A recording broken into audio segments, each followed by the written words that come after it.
Delhi CM Arvind Kejriwal के jail से निकलने के बाद से लोगों में काफी मिक्स्ड रिएक्शन रहे हैं। जहां एक ओर लोग इस फैसले को फटकार रहे हैं, वहीं एक दूसरी तरफ कई लोग इस फैसले से काफी खुश भी हैं। अब भले जस्टिस संजीव खन्ना और दीपांकर दत्ता का ये फैसला दिल्ली सीएम अरविंद केजरीवाल को इलेक्शंस जीतने में कितना हेल्प करेगा, हमें 4 जून को पता चल जाएगा। और उस दिन ये भी पता चलेगा कि क्या ईडी द्वारा अरविंद केजरीवाल को ठीक इलेक्शंस के पहले अरेस्ट करने का फैसला सही था या नहीं। इन सब के अलावा लोगों के मन में एक सवाल तो चल रहा है कि क्या सुप्रीम कोर्ट का ये फैसला सही है या नहीं। हमने अब तक कई ओपिनियन सुने हैं कि कैसे ये फैसला गलत है और ऐसा नहीं होना चाहिए था। और सुप्रीम कोर्ट बेंच ने दिल्ली सीएम को फेवर किया है, इसलिए क्योंकि वे सीएम है और ना कि एक कॉमन इंसान। पर चलिए एक नजर आखिरकार डाल लेते हैं कि भला लीगल फील्ड के ही कई लोगों ने इस फैसले को क्यों सपोर्ट किया है और क्यों ये फैसला ऐसे 3 जजमेंट्स में अब शामिल हो रहा है जिसमें सुप्रीम कोर्ट ने हमारे देश में डेमोक्रेसी को ऊपर रखा है। हमने अब तक देखा है कि कैसे सुप्रीम कोर्ट बार एसोसिएशन के new president senior advocate Kapil Sibal ने union home minister Amit Shah को उनके कमेंट्स के लिए फटकारा है,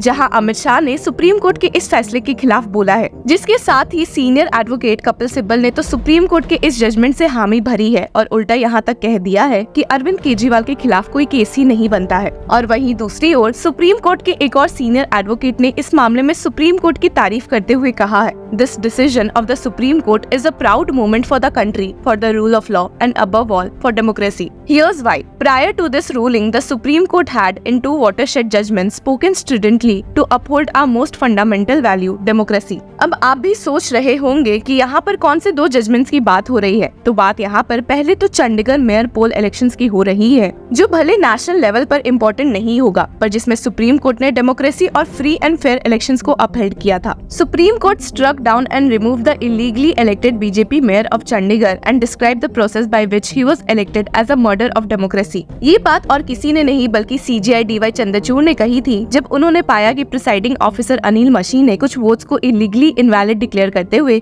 बीजेपी मेंबर को जिताया था। और ये मामला कितना संगीन था हम सभी को पता है। इस मामले में शायद वीडियो प्रूफ नहीं रहता तो शायद इस मामले को इतनी इम्पोर्टेंस भी नहीं मिलती, पर सुप्रीम कोर्ट ने जो फैसला सुनाया था उससे लोगों के मन में CJI और सुप्रीम कोर्ट दोनों के लिए बहुत इज्जत बढ़ गई थी। अब दूसरे जजमेंट जिसने भी देश में डेमोक्रेसी और फंडामेंटल राइट्स को अपहोल्ड किया है, इलेक्टोरल बॉन्ड्स का जजमेंट था। When the full bench of the Supreme Court declared the electoral bond scheme unconstitutional, again thereby upholding the democratic principles of our polity and the fundamental right of Indian citizens to receive information vital to the governance of the country। पर अब सवाल लोगों के मन में ये भी उठ रहा है कि भला दिल्ली सीएम अरविंद केजरीवाल के इंटरिम बेल ऑर्डर को इन दोनों इतने इम्पोर्टेंट जजमेंट्स के साथ क्यों घुसाया जा रहा है। Why should the temporary bail given to Arvind Kejriwal be bracketed with the earlier 2 rulings, and do they have the same degree of significance and importance as the earlier 2 momentous rulings? और इन सारे सवाल का एक simple सा जवाब है कि इन सारे केसेस में सुप्रीम कोर्ट ने हमारे देश के फंडामेंटल प्रिंसिपल्स को अपहेल्ड किया है। It's simply because the foundation of the ruling is the same, namely in the interest of fair and free election, a principle that's inalienable to our liberty।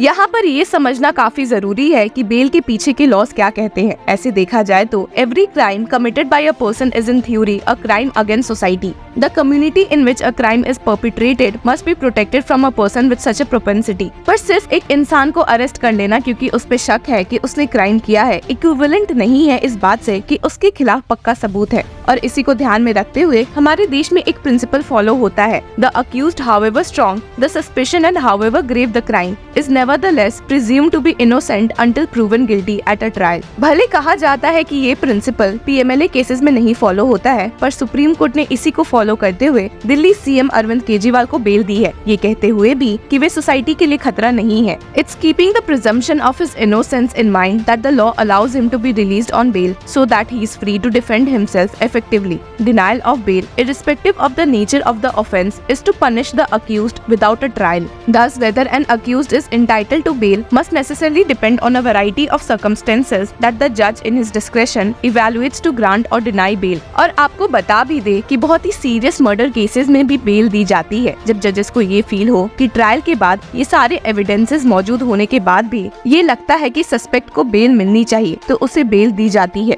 यहाँ पर इस बात पर जोर देना जरूरी है कि ये सारे जजेस पर डिपेंड करता है और इसका कोई स्टैटिक गाइडलाइन या रूल नहीं है कि क्या देकर एक जज बेल देगा या मना करेगा। और अगर इस बात पर ध्यान दे ही तो अरविंद केजरीवाल को तो बहुत पहले ही बेल मिल जानी चाहिए थी। If this broad approach is kept in mind, then Arvind Kejriwal ought to have been granted bail earlier till his case was ready for trial and not just as an interim measure. The charges against the Delhi CM have not yet been crystallized. Even though the investigation has been in progress for 2 years, he has been arrested ostensibly on the confession of a would-be approver of dubious integrity who had given contradictory versions of his confession. He has been arrested ostensibly on the confession of a would-be approver of dubious integrity who had given contradictory versions of his confession previously. और फिर यहाँ पर वही बात उठती है कि Delhi CM Arvind Kejriwal is not a flight risk. He cannot possibly tamper with evidence already supposedly gathered by the Enforcement Directorate or influence witnesses, especially if his liberty is vigilantly monitored. और इतने एविडेंस काफी है एक जज के लिए ताकि वे किसी को बेल दे सके। But the Supreme Court didn't get into these mundane nitty-gritty details and gave Arvind Kejriwal his rightful liberty on the solid foundation of democracy, the concomitant of which is ensuring a fair and free election. अब हम सबको पता है कि Delhi CM होने के साथ साथ अरविंद केजरीवाल एक नेशनल पार्टी द आम आदमी पार्टी के चीफ भी है। It is constitutionally recognised as such and is the ruling party in Delhi and Punjab. और केजरीवाल के जेल में रहने से उनके एब्सेंस में BJP will get an undisputed unfair advantage and will deny the voters N informed choice of an alternative desirable candidate to vote for without an important spokesperson canvassing against the ruling party. और इस बात से कैसे कोई भी deny कर सकता है कि ये मामला ही सबसे इम्पोर्टेंट है। If democracy does survive on this subcontinent, posterity will certainly hail this recently pronounced 3 judgments as the primary reason for its preservation. यहाँ पर लोगों ने सुप्रीम कोर्ट के ऐसे फैसलों की तारीफ की है और कहा है कि एक अच्छी जुडिशरी का इम्पैक्ट देश पर पड़ता है and has been stated we have a robust judiciary at least at the higher levels and an inspirational Supreme Court when the need demands it. Has it always been that way? I don't think so. We have been let down on occasions in the past, but as long as every judge must attain the age of retirement and demit office, the bad eggs must go. और supreme court में अपना विश्वास जगाते हुए कहा गया है कि कैसे भी मुसीबत रहे वे बैठते हैं इसे सुधारने के लिए। The institution has the inherent resilience and self-belief to bounce back and roar, we are a democracy. Simply stated, our ancient culture and civilization are full of the fragrance of democracy and uncompromisingly espouse freedom of thought and expression. Surely a judiciary that is a product of the same wholesome cultural influence cannot but be guided by these cherished values in writing its decisions. ये तो थे views of different advocates in Supreme Court और आपको बता भी दे कि अब supreme court में जस्टिस संजीव खन्ना और दीपांकर दत्ता की बेंच ने अरविंद केजरीवाल के मैटर में अपने फैसले को रिजर्व कर लिया है। तो देखते हैं कि क्या आने वाले दिनों में इस पूरे मुद्दे को लेकर लोगों की राय बदलती है या नहीं। आपकी इस बारे में क्या राय है हमें कमेंट सेक्शन में जरूर बताएं। Until then, keep following law चक्रा।